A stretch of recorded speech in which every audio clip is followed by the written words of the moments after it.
အားလုံးပဲမင်္ဂလာပါရှိဘောလုံး YouTube channel ကနေပြီးတော့မှပြန်လည်ကြိုဆိုလိုက်ပါတယ်ခင်ဗျာဟုတ်ကဲ့ပါဒီနေ့တနင်္ဂနွေနေ့မှာကစားမယ်ဝဲစဉ်လေးတွေကိုအနေငယ်ရွေးချယ်သုံးသပ်ပေးကြပါတယ်ဒါကြောင့်မလို့ကျွန်တော်ရဲ့ YouTube channel လေးကိုလည်း like and subscribe လုပ်ပေးကြဖို့ရအတွက်မြတ်တရခံကြပါတယ်ဟုတ်ကဲ့ပါပထမဦးဆုံးအနေနဲ့ကတော့Premier League ရဲ့တင်ဖြစ်တဲ့Crystal Palace အသင်းနဲ့ Chelsea အသင်းရဲ့ပွဲစဉ်ကိုမှာဆိုလို့ရှိရင်တပေးချင်ပါတယ်အဝေးကနေပြီးတော့မှ level 80ရှုံးပေါက်ထားပါတယ်။ဘူပေါင်းအနေနဲ့ကတော့3ပေါင်း60ပေါက်ထားတာဖြစ်ပါတယ်။ဟုတ်ပါအဲကြတော့ဒီဘက်မှာဆိုလို့ရှိရင်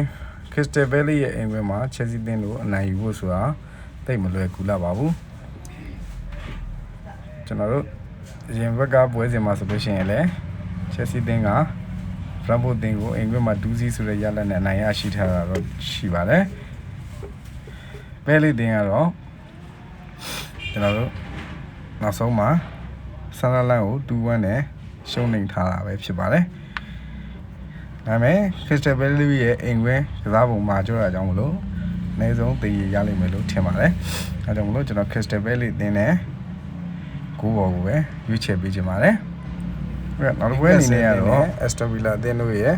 ပွဲစဉ်ပဲဖြစ်ပါတယ်။ Newcastle အသင်းနဲ့ Villa တို့ရဲ့ပွဲစဉ်မှာဆိုရင် Newcastle ကအင်္ဂလိပ်မှာ level 80ပေးထားပါတယ်။ဂိုးပေါင်းအနေနဲ့တော့3ပေါင်း30ပေါက်ထားတာကိုတွေ့ရမှာဖြစ်ပါတယ်။ Newcastle အသင်းအနေနဲ့နောက်ဆုံး Premier League မှာဟိုအသင်းကိုစီတေချထားပါတယ်။ Aston Villa အသင်းကတော့Everton အသင်းကိုအင်္ဂလိပ်မှာ0-1နဲ့ရှုံးနိမ့်ထားတာပဲဖြစ်ပါတယ်။အဲ့တော့ဒီပွဲမှာဆိုလို့ရှိရင်တော့ကျွန်တော် Newcastleနဲ့ Aston Villa မှာ Asian Newcastle ကိုပဲပို့ပြီးတော့အကြိုက်တွေ့မိပါတယ်အဓိကရွေးချယ်ပေးချင်တာကတော့ကျွန်တော်ဒီအသင်းနှစ်သင်းရဲ့ဂိုးအောက်ကိုပဲရွေးချယ်ပေးချင်ပါတယ်သူတို့ရဲ့နှစ်ကူပေါင်းသွင်းဂိုးဟာ3လုံးမကျော်နိုင်ပါဘူး1-1တည်အများဆုံးဖြစ်မယ်လို့ပဲမျှော်လင့်ပါတယ်ဒါကြောင့်မလို့ကျွန်တော်ဂိုးအောက်ကိုပဲရွေးချယ်ပေးချင်ပါတယ်ဟုတ်ကဲ့နောက်တစ်ဝက်အနေနဲ့ကတော့ကျွန်တော်တို့သိကြတဲ့ Arsenal အသင်းနဲ့ Manchester United အသင်းတို့ရဲ့ပွဲစဉ်ပဲဖြစ်ပါတယ်။ Arsenal အသင်းနဲ့ Manchester United မှာဆိုလို့ရှိရင် Arsenal အသင်းကအင်ကွင်းမှာတစ်လုံးတည်ပေါက်ထားပါတယ်။ဂိုးပေါင်းအနေနဲ့ကတော့3ပေါင်း40ပေါက်ထားတာကိုတွေ့ရမှာဖြစ်ပါတယ်။ Arsenal အသင်းအနေနဲ့ကတော့နောက်ပွဲတွေမှာတော်တော်နိုင်ပွဲများစွာကိုပိုင်ဆိုင်ထားတဲ့အသင်းပဲဖြစ်ပါတယ်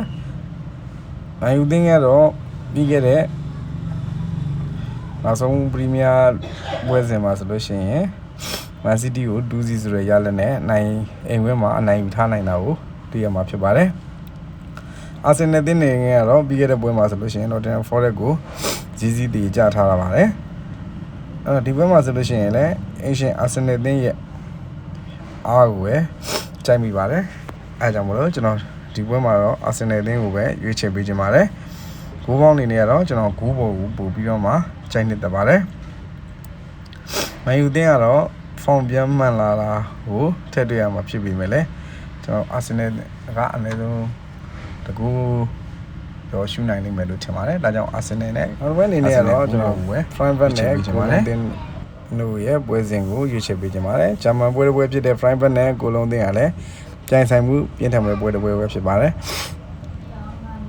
အဲ့တော့ Frankfurt ကအင်္ဂလိပ်မှာ Golden ကိုlevel ရှုံးပေးထားပါတယ်။ဂိုးပေါင်းအနေနဲ့ကတော့3ပေါင်း80ပေါက်ထားတာကိုတွေ့ရမှာဖြစ်ပါတယ်။ Private နဲ့ကိုလုံးနဲ့ဟာတိတ်ပြီးတော့မှချီကွာဟာလာတဲ့အသင်းတော့မဟုတ်ပါဘူး။အင်္ဂလိပ်မှာ level ရှုံးပေးထားတာ Private ကပေးထားတာဖြစ်ပါတယ်။ဒါကြောင့်မလို့ဒီပွဲမှာကျွန်တော်အဝေးကွင်းကကိုလုံးကိုပဲကျွန်တော်နှစ်သက်ပါတယ်။ဂိုးပေါင်းအနေနဲ့ကတော့ဂိုးဘော်ကိုပဲကျွန်တော်ကြိုက်နှစ်သက်ပါတယ်။အဲကြတော့ဒီပွဲမှာကိုလုံးနဲ့ဂိုးဘော်ကိုပဲရွေးချယ်ပေးချင်ပါတယ်။ဟုတ်ကဲ့နောက်တစ်ပွဲကတော့ပြင်သစ်အသင်းဖြစ်တဲ့ Mac အသင်းနဲ့ Lion အသင်းတို့ပဲဖြစ်ပါတယ်။ Mac အသင်းနဲ့ Lion အသင်းမှာဆိုလို့ရှိရင် Lion အသင်းက1ပေါင်း50ပေါက်ထားပါတယ်။ဂိုးပေါင်းအနေနဲ့ကတော့3ပေါင်း50 3လုံး50စာပေါက်ထားတာမှတွေ့ရမှာဖြစ်ပါတယ်။အဲ့တော့ဇယားမှာဆိုလို့ရှိရင်တော့ Lion ကအဆင့်4မှာရောက်နေပြီးတော့မှ Mac ကတော့နောက်ဆုံးအဆင့်18မှာရှိပါတယ်။အဲ့တော့1ပေါင်း50အဝေးကွင်းပေးထားတဲ့ Lion အသင်းကိုပဲကျွန်တော်ရွေးချယ်ပေးချင်ပါတယ်။ Lion အသင်းကပဲကျွန်တော်အနည်းဆုံးတစ်လုံးနှလုံးနဲ့နိုင်ရရှိသွားလိမ့်မယ်လို့ထင်ပါတယ်။ ဟုတ်ကဲ့ပါဒါကတော့ကျွန်တော်ကြိုက်တဲ့အသင်းလေးတွေကိုသူတို့နဲ့လိုရင်းမဲ့ရွေးချယ်သုံးသပ်ပြီးသွားတာပဲဖြစ်ပါတယ်အဲ့တော့